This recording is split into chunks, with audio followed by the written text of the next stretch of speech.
Bien, saludos nuevamente. Estamos ahora presentando el video 5 del contenido de la asignatura 1732, hidrometalurgia, y vamos a hablar sobre los equilibrios en hidrometalurgia. El video en este tema es la parte 2 y vamos a hablar sobre el pH y el potencial redox.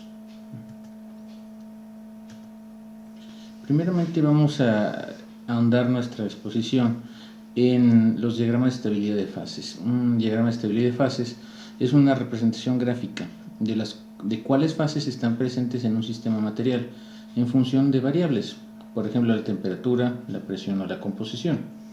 Son representaciones gráficas de las condiciones termodinámicas de equilibrio. Esto es importante.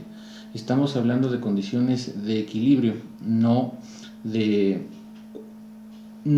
referidas a la velocidad de reacción, sino únicamente que nos indican la ruta de los equilibrios, hacia dónde va a tender a estabilizarse una especie o hacia qué estado de nuestro sistema reaccionante va a terminar predominando.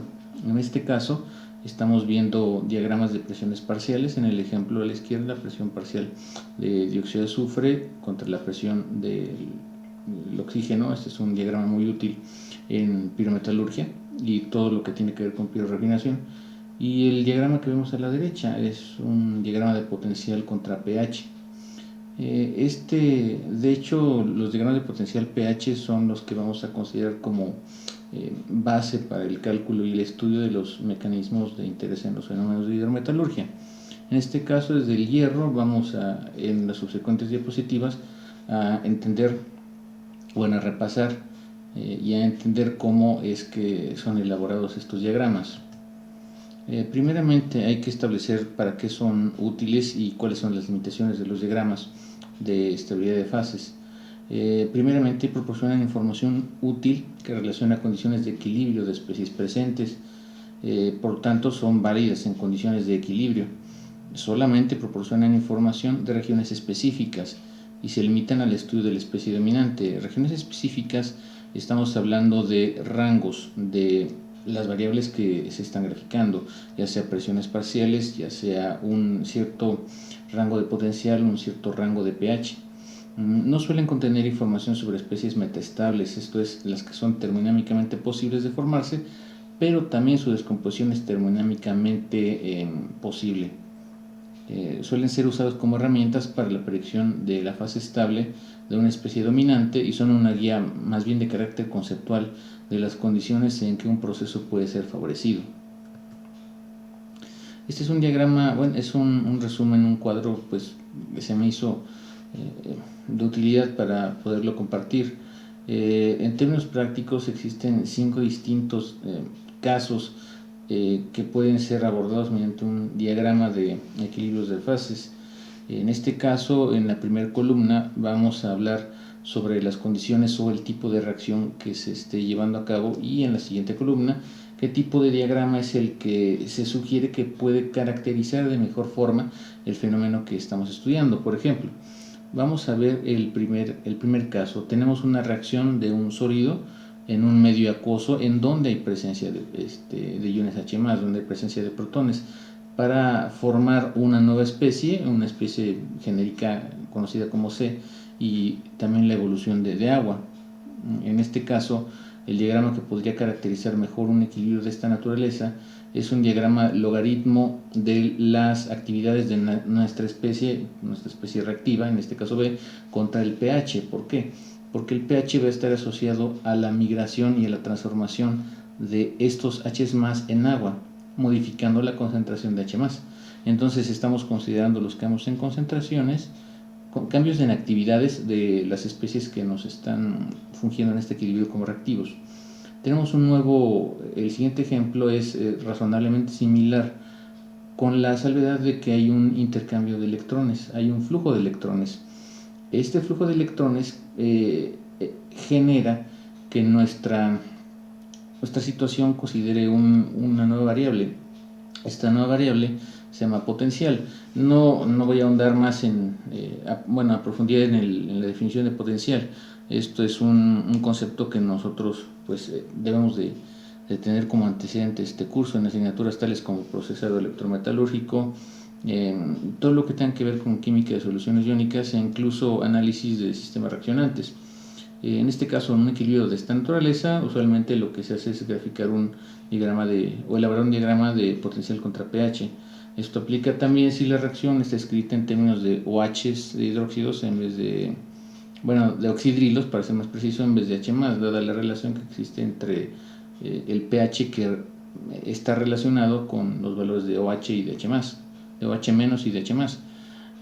Si nuestro sistema involucra gases, ya sea como reactivo o como especie producto, lo que convendría hacer es un diagrama de una presión parcial de la especie que nos interese, ya sea el reactivo B o la especie C como producto, siempre que sea un gas, contra el pH. A su vez, si los gases son involucrados, los únicos involucrados sin presencia de un cambio en el pH o concentración de iones H+, o potencial, se hace un diagrama de presiones parciales de las especies que estén involucradas. Y finalmente, si tenemos iones metálicos y protones y H+ sin cambio en el estado de oxidación, usualmente se caracteriza el sistema mediante la realización de un diagrama de concentración del ion o la actividad contra el pH. Me excedí una diapositiva. Por ejemplo, vamos a tomar como base de nuestro concepto los equilibrios que están presentes en el agua. El agua se encuentra presente en los procesos hidrometalúrgicos, dado que es el medio de dispersión de los iones. El agua, como H2 en sí misma, solamente es estable en una región muy limitada debido a estas dos reacciones. La combinación de oxígeno con protones y la necesidad de tomar electrones de un cierto medio para la evolución de agua, y a su vez la reacción entre los protones con electrones para formar hidrógeno gaseoso. Entonces, para entender cómo funciona este mecanismo de equilibrio químico, nosotros vamos a realizar el cálculo del delta G estándar de cada reacción, el cálculo del potencial estándar de cada reacción y definir una expresión del potencial para cada una de estas reacciones. Encontrando estos valores, nosotros podemos establecer regiones en un cierto marco potencial pH en donde vamos a encontrar estables una especie u otra especie. Ahora, para poder hacer este estudio, nosotros necesitamos considerar fundamentalmente dos herramientas. La primera de ellas es conocer la manera en la que se relaciona el potencial electroquímico y la energía libre de Gibbs. En este caso, la expresión que la relaciona es un delta G estándar de reacción, que es una expresión que se iguala a una serie de variables. Estas variables son un signo menos, una n que relaciona el número de moles de electrones transferidos por cada mol reactante, F es la constante de Faraday, 96.485 coulombs por cada mol de electrones, y el potencial estándar es 0 de reacción. Estos valores se pueden encontrar incluso en también bases de datos termodinámicos, tanto el delta G estándar de reacción como el potencial de reacción. Esa es la primera de las herramientas, conocer la interacción que guarda el potencial electroquímico y la energía libre. La otra herramienta que necesitamos es la ecuación de Nernst. La ecuación de Nernst deriva de la expresión de energía libre de un sistema. En este caso, la energía libre, como sabemos, es un delta G por Gibbs.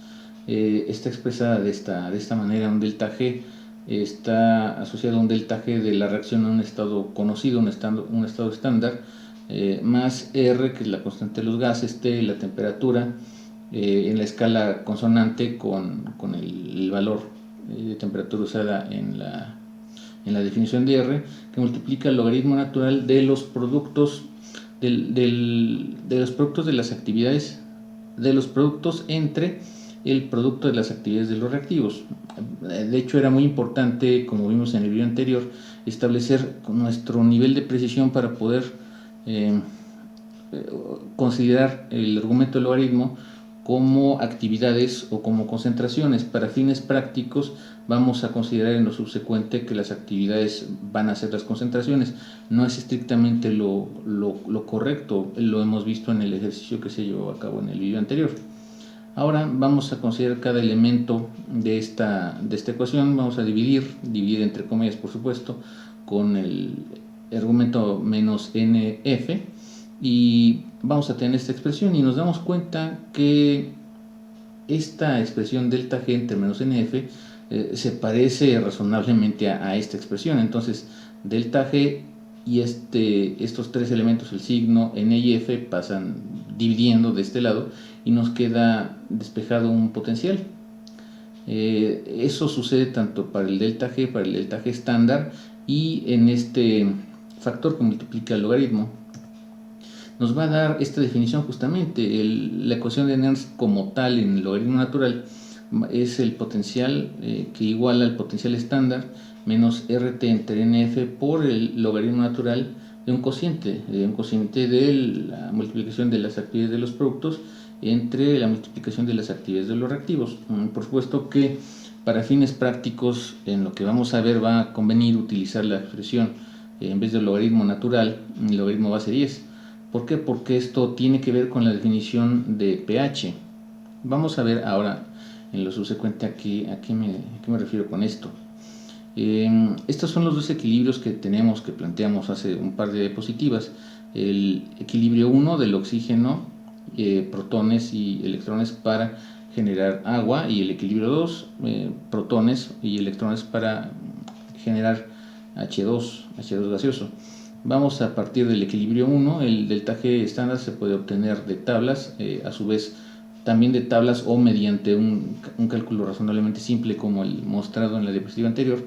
Tenemos el potencial estándar, 1.29 volts, y siguiendo la ecuación de Nernst podemos y realizando por supuesto toda la álgebra asociada, encontrar esta expresión del potencial como 1.229 menos 0.0592 pH. De manera análoga se puede obtener el valor para esta otra expresión en que se involucran los compuestos de los elementos que conforman el agua. ¿Y por qué es que convenía utilizar, como les mencionábamos en la diapositiva anterior, el logaritmo en base 10 y no en logaritmo natural? Pues por la definición de pH. Cuando nosotros nos enfrentamos a la simplificación de la ecuación de Nernst a partir de este término, vamos eventualmente a llegar a una expresión que podemos nosotros igualar con la definición de pH, porque precisamente pH se define como el menos logaritmo de la concentración de los iones H+. Entonces ahí es de donde nosotros podemos utilizar esta definición para insertarla en la ecuación de Nernst y obtener una ecuación que equipare por un lado el potencial como E, y la concentración de iones H+, en términos del pH. Bien, nosotros estos equilibrios los vamos a graficar en un plano cartesiano, cuyos eje de las X va a estar en rango del 0 a 14 del pH, y para fines de ilustración el eje de las Y en volts, por supuesto, el potencial está en volts, de 1.5 a menos 1.5. Tenemos las expresiones determinadas en la diapositiva anterior para el equilibrio 1 y para el equilibrio 2, y graficadas van a verse razonablemente así. Graficar es razonablemente sencillo. Estamos viendo que esto es una ecuación tipo punto pendiente, ¿no? Es una ecuación de una línea recta en donde la pendiente está dada por la m de una ecuación y igual a mx más b. La m esto es un signo negativo, quiere decir que es una pendiente negativa con un valor de 0.0592 de pendiente, y pH pues es la variable independiente. Coinciden, si nos damos cuenta aquí, aquí me falta un signo negativo, es una pendiente negativa, pero disculpen, en donde coincide el valor de la pendiente. Esto implica que son rectas paralelas. Cuando el pH vale 0, la expresión de potencial va a ser 1.229, que es por esta zona, y cuando el pH vale 14 la expresión va a ser algo menor a 0.5 volts. De igual manera la evaluación de esta expresión con un signo negativo que debería ir aquí nos va a dar un potencial que a pH 0 el potencial va a ser 0 y en pH 14 va a ser sobre alrededor de 0.75. El valor que corresponde. Aquí tenemos entonces dos rectas y estas dos rectas nos indican zonas de predominancia de las especies. En este caso, por ejemplo, la zona superior con disponibilidad de O2, la zona media con la presencia de H2O y la zona inferior con presencia de H2. Bien, ¿por qué sabemos que en este caso a la derecha, vamos a pensar en este equilibrio que a la derecha, esto es a pHs mayores, la especie presente es el O2 y no el H2O, esta especie y no esta? Bueno, por la ley de acción de masas, vamos a partir de un punto aleatorio. ¿Qué les parece este? Este punto vamos a imaginariamente recorrer en esta zona hacia la derecha. ¿Qué quiere decir que nos estamos yendo nosotros a la derecha? Que nosotros estamos aumentando el pH. Si nosotros aumentamos el pH, nosotros vamos a obtener una concentración menor de H+. Si nosotros tenemos una concentración menor de H+, el equilibrio se va a desplazar para intentar compensar ese desequilibrio de las especies presentes. ¿Hacia dónde? Hacia el O2, hacia, en este caso, reactivos. De igual forma se puede hacer ese mismo ejercicio de este lado. La evolución de H2 hacia la compensación del equilibrio a partir de algún punto, de un punto arbitrario en esta línea. Entonces vamos a ubicar en el diagrama zonas ácidas, básicas, reductoras y oxidantes. Por supuesto que todo es relativo. Las zonas ácidas son las que se encuentran en nuestro punto de referencia a la izquierda, esto es a pH menor. Las zonas básicas de nuestro punto de referencia, cualquiera que sea dentro del diagrama, las que se encuentran a pHs mayores. Las zonas reductoras en términos generales son lo que se encuentra a potencial menor y a pH menor. Entonces vamos a obtener en estas tres especies que la zona reductora va a estar más asociada a la presencia de H2 y la zona oxidante pues va a estar asociada a la presencia de O2. Este es un equilibrio que se encuentra presente de forma genérica, o bueno, no genérica, generalizada en los equilibrios de interés de hidrometalurgia, dado que pues el agua es el medio de reacción, el medio en el cual se llevan a cabo las reacciones. Por ejemplo, ahora vamos a realizar la construcción del diagrama de Courbet para el sistema plata-agua 298 Kelvin y con una concentración del ion Ag de 1 por 10 a la menos 6 molar. Ahora, nosotros tenemos que nuestro sistema de estudio va a estar compuesto por tres especies fundamentalmente. El ion plata, el ion plata, la plata metálica y el óxido de plata. En este caso, pues aquí hay un 2, pues dado el estado de oxidación del oxígeno, ¿no? Entonces vamos a tener con esos tres elementos tres relaciones diferentes. La primera de ellas entre la plata metálica y la plata iónica, la segunda de ellas entre la plata iónica y el óxido de plata, y la tercera de ellas entre la plata metálica y el óxido de plata. De manera similar al ejercicio que se hizo para las líneas de equilibrio del agua, vamos a tener este resultado para la expresión del potencial de esta reacción. Este resultado, dado que no hay un flujo de electrones en el equilibrio que caracteriza en la ecuación que caracteriza este equilibrio, mejor dicho, pues no vamos a obtener un valor de potencial. Por tanto, no va a estar caracterizada por la ecuación de Nernst, sino, como vemos aquí, por la concentración de H2, por la concentración de H+. Esto es el pH realmente. Y en el tercer equilibrio que relaciona al óxido de plata con la plata metálica, vamos a obtener el efecto simultáneo de intercambio, de que están involucrados tanto los protones, los H+, como los electrones. Entonces va a ser una expresión que dependa pues del pH. y que sea contabilizada mediante la ecuación de Nernst. Estas tres expresiones, la que corresponde al equilibrio 1, equilibrio 2 y equilibrio 3, vamos a graficarlas en un sistema similar a como el mostrado en las líneas del agua. Estas tres líneas representan estos tres equilibrios. ¿Qué corresponde a cada una? Bueno, vamos a partir de nuevo en el estudio de este equilibrio. Este equilibrio corresponde la línea vertical al equilibrio entre la plata iónica y la plata como óxido, esto es el equilibrio 2. Si nosotros pues nos vamos hacia un pH menor, ¿verdad? Un pH menor va a haber una mayor concentración, fijándonos en cualquier punto de esta línea, un pH menor va a haber mayor concentración de H+, pues entonces la especie se va a desplazar hacia el otro lugar, hacia, en este caso, productos por la ley de acción de masas.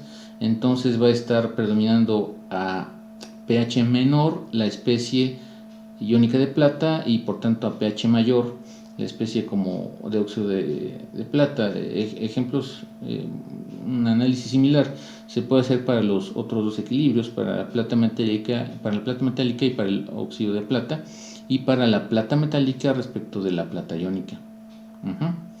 Ahora, por supuesto que aquí hay equilibrios estables y equilibrios metaestables. ¿Cómo puedo identificar un equilibrio metaestable? Bueno, porque un equilibrio metaestable se encuentra imbuido entre dos equilibrios de una fase que es estable. ¿Cómo sé que es una fase estable? Es muy fácil de ver. En este caso tenemos este equilibrio, la línea horizontal, cuyo valores, que en valores de potencial pues más positivos vamos a tener estable, en este caso la plata iónica, y en el ejercicio que estamos viendo de análisis de preveniencia de especies, aquí también va a estar la plata metálica, la plata como ion, disculpen. Entonces, si tenemos una fase aquí y como si recorriéramos las agujas del reloj en sentido contrario y nos topamos con esta fase que corresponde, pues el equilibrio intermedio pues va a ser metaestable, ya que no va a ser la especie predominante en esta zona del diagrama. Igualmente se puede hacer este análisis para esta línea, que corresponden también a equilibrios pues no estables. Entonces, recortando las fracciones de la línea de estos equilibrios, pues nos vamos a encontrar con zonas en donde va a predominar la G+, toda esta zona, la plata iónica, el óxido de plata en esta parte y la plata metálica abajo. Eso quiere decir que en términos de zonas, la plata metálica va a ser estable en un gran valor de pH, tendiendo a adaptarse a un entorno donde haya condiciones reductoras. El óxido de plata en un entorno donde haya condiciones oxidantes, esto es a valores altos de pH y potenciales positivos, y la plata iónica en esencia a un rango relativamente amplio de pH, pero con pues, valores de potencial positivo. Las líneas del agua están mostradas igual traslapadas, ¿no? Con base en el ejercicio que hicimos antes. De manera general, esto es un diagrama que puede representar el aspecto común de los equilibrios que se presentan en un diagrama de Courbet, en un diagrama de potencial pH. Ahora, aquí hay varias cosas para notar. La primera de ellas es que hay unas zonas escritas delimitadas por color azul. Estas zonas azules se diferencian de las zonas blancas. ¿Por qué? Porque las zonas azules representan nuestro metal genérico, que estamos identificándolo solo como un M, en este caso un M2+, un catión de estado de oxidación 2+. Todas las zonas azules refieren al material que está presente en solución, ya sea como una especie única, como una especie de oxoanión combinado con oxígeno, dado que estamos en la zona oxidante del diagrama de Courbet, o con una especie de complejación, un ion complejo, que involucra tanto al oxígeno, porque estamos en una zona pues considerada oxidante, y bueno, depende de la naturaleza de los procesos que nosotros queramos hacer, es que vamos a nosotros querer llegar o salir de las zonas azules. Las fases sólidas son las que se encuentran en color blanco. En este caso también este diagrama es interesante porque nosotros nos podemos dar cuenta de la variedad de procesos de hidrometalurgia y de electrometalurgia que se encuentran mostrados aquí mediante unas flechas, por citar un par de ejemplos. Por ejemplo, nosotros partiendo de nuestra zona azul, en donde tenemos nuestro metal en estado acuoso, nosotros podemos hacer una reducción electroquímica sin cambiar pH para pasar de nuestra fase iónica a nuestra fase sólida, como un M0, ¿no? un metal. Y a su vez una oxidación electroquímica, una corrosión, es pasar del metal en estado de oxidación 0 a un metal en estado de oxidación 2 más. Y a su vez cada una de estas especies tiene una relación con la zona adyacente. Por ejemplo, aquí vemos el diagrama de una disolución oxidativa. ¿Por qué? Porque estamos pasando de un sólido hacia una fase diluida, bueno, una fase del metal en solución. Aquí vemos la formación de una capa pasiva en una reacción entre fases sólidas. Por supuesto que esto no es hidrometalurgia, pero sí tiene que ver con un diagrama de equilibrio. Disolución ácida, por ejemplo, sin cambio de potencial, solamente con pH.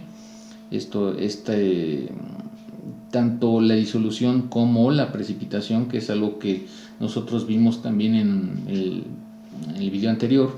¿Y qué es lo que quiero expresar? Más allá de que ustedes puedan reflexionar y tal vez tomar nota de este diagrama, es que nos damos cuenta que en un diagrama, en este caso de potencial pH, se encuentra presente una cantidad pues razonablemente amplia de variables, ¿no? Aunque de variables y de equilibrios, en que se pueden presentar equilibrios de precipitación, de disolución, de oxidación electroquímica, de pasivación, de reducción electroquímica.